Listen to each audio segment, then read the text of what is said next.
বৌদি তুমি এটা কি খাচ্ছ? আমের আচার। বৌদি তুমি আমের আচার কোথায় পেলে? আমাদের বাড়িতে তো মা এখনো আমের আচার বানায়নি। এই আচারটা আমাকে আমার মা বানিয়ে পাঠিয়েছে।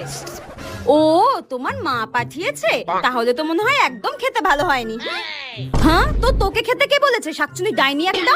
আমাকেও একটু দাও। ছোচা একটা। আমার মা নাকি আচার ভালো বানায় না। লোভে তো জিভ লপ লপ লপ করছে। দাঁড়া তোকে দেখাচ্ছি মজা।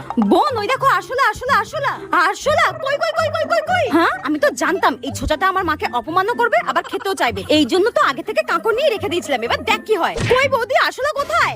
আরশোলা নেই? তাহলে হয়তো আমার চোখের ভুল ছিল। এই নাও তুমি আচার খাও। আমের আচার দেখে তো জিভে জল চলে আসছে।